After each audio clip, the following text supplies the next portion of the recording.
का भाषण दरअसल सरकार के इरादों की एक तस्वीर होती है। मैं इस पर बात करूंगा। उससे पहले मैं इस सदन में बिहार के विधानसभा सदस्य बनने का चौथे बार का मुझे अवसर मिला है। मैं यहाँ के दरो दीवार के लिए नया नहीं हूं। हमारे बहुत सारे संगी साथी हैं और बहुत सारे नए मित्र यहाँ जीत कर आए हैं। पिछली बार जो मैं आया था बड़े सड़कों पे चल के आया था, लेकिन अब की बार मेरा आना एक पगडंडी से हुआ है।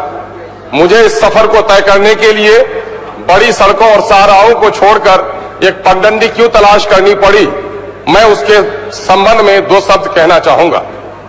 देश में सांप्रदायिकता और समानता, समाजवाद और सेकुलरिज्म की एक लड़ाई चल रही है।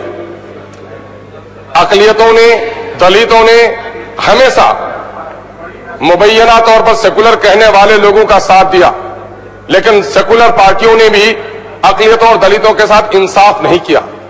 सांप्रदायिक ने तो इस पर नजर रखा ही, चाहे हमारे दूसरे मित्र जो सांप्रदायिकता की पट्टी बांधकर चल रहे हों, उन्होंने दलितों और अकलियतों को मजबूर किया कि आज बैरिस्टर असदुद्दीन ओवैसी को, एमआईएम को जय मीम और जय भीम का नारा देकर अपनी अलग राह बनानी पड़ी, और मैं उसी पगडंडी से चलकर इस सदन में आया हूं। और ये असल मजबूरी ये रही कि चाहे दूसरे मित्र जो अपने आप को सेकुलर कहते हो, उन्होंने अकलियतों के साथ, दलितों के साथ इंसाफ नहीं किया। और आप ये देखेंगे कि इस वक्त जय भीम और जय मीम का नारा देकर, बैरिस्टर असदुद्दीन ओवैसी का झंडा लेकर, ग्रैंड डेमोक्रेटिक सेकुलर फ्रंट के जरिए से अगर हम सीमांचल से जीत कर आए हैं, तो सीमांचल के लोगों ने क्यों जिताया, इस पर भी सदन को गौर करने की जरूरत है। मैं समझ रहा था कि मां मुहिम के भाषण में इसका कोई संकेत मिलेगा। स्वतंत्रता के बाद समाजवाद के नारे भी लगे, स्वतंत्रता के बाद समाजी इंसाफ के नारे भी लगे, इंसाफ के साथ तरक्की का नारा भी लगा, सबका साथ सबके विकास का नारा भी लगा, लेकिन अकलियतों और दलितों को इंसाफ नहीं मिल सका। और संतुलित विकास की बात कही गई, और सीमांचल का वो क्षेत्र, मैं साधुवाद देना चाहता हूं विपक्ष के, प्रतिपक्ष के नेता को कि उन्होंने सीमांचल कमीशन की बात कही है। माननीय तारकेश्वर जी जो अभी उप मुख्यमंत्री बने हैं, मैं समझता हूं कि अपने पार्टी के कार्यकर्ता नहीं बल्कि सीमांचल की उस पिछड़ी बस्ती की आवाज बनने में काम करेंगे। महोदय के सीमांचल की गाथा क्या है? पूरे बिहार में सबसे पिछड़ा, सबसे ज्यादा पलायन, बाढ़ से प्रभावित, मानंदा, डोक, कनकई, बकरा नदियों से घिरी हुई बस्ती, हर साल हजारों लोग विस्थापित हो रहे हैं, उसके बारे में कोई योजना नहीं बन पाई। पर कैपिटा इनकम कम, पलायन सबसे ज्यादा, स्कूल कम, बीमार सबसे ज्यादा, हॉस्पिटल से महरूम, और उस पर कोई बात इसमें नहीं हो पाई। महोदय, मैं उसकी तरफ नजर दौड़ाने की बात कहना चाहता हूं। मैं चाहता हूं नई सरकार से, माननीय मुख्यमंत्री जी सदन में नहीं है, मेरी आवाज उन तक पहुंचती होगी कि उन्होंने सेकुलरिज्म का साथ देने का वादा किया था।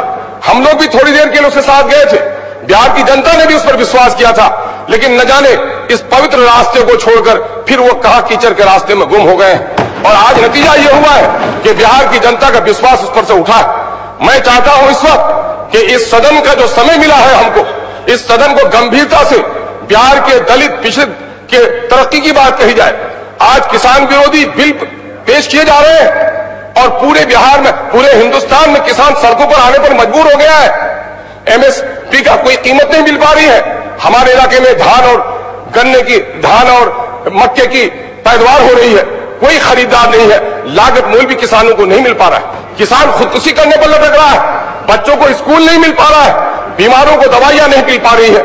आखिर ये न्याय के साथ तरक्की, ये ख्वाब है, ये सपना है, ये दीवाने की बढ़ है, जमीन पर कुछ भी नजर नहीं आ रहा है। महोदय, मैं आपका ध्यान आकृष्ट कराना चाहूंगा कि किसी भी लोकतंत्र की सफलता के लिए जरूरी है कि वहां जो अल्पसंख्यक समुदाय के लोग हो, अल्पसंख्यक लोग, अगर मेन स्ट्रीम को जोड़ा जाए, अल्पसंख्यकों को अगर उसके जान, माल, इज्जत, आबरू की पहरेदारी हो, उसको लिखने पढ़ने, सरकारी नौकरी में और सुविधाओं में अगर हिस्सा मिले, तो मैं समझता हूं कि प्रजातांत्रिक लोकतंत्र की सबसे बड़ी कामयाबी होती है।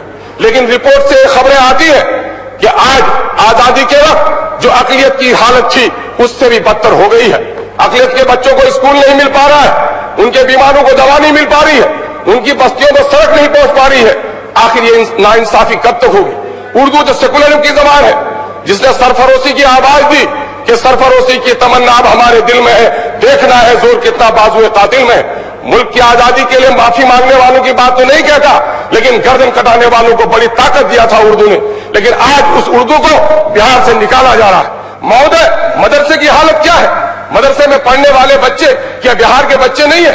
मदरसे के शिक्षकों को आखिर वाजिब तनख्वाह वक्त पर क्यों नहीं मिल पाती है? उनके पेंडिंग जो स्कीम्स है वो लागू। महोदय प्रेम के साथ महोदय, दर्द की आवाज में कह रहा हूं महोदय, मैं तो इन महान लोगों के दरमियान में, इन बड़े बड़े दालान वालों के दरमियान में दलितों की बस्ती की आवाज हूं महोदय। दो बात सुनी जाए महोदय, आज क्या हो रहा है? मदरसे की हालत क्या है? शिक्षकों को तनख्वाह नहीं मिल पा रही है, उर्दू के शिक्षक लाठियां खा रहे हैं, औकाफ का हाल बुरा होकर रह गया है। कृपया आज असलियत की जानमाल, आज गुलनाज की बात, आज बच्चे गिने जा रहे हैं और गुलनाज का खून हुआ यहाँ पर। गुलनाज की कोई भी बेटी पढ़ाओ महोदय, कुमार जी कर रहा हूं CPIM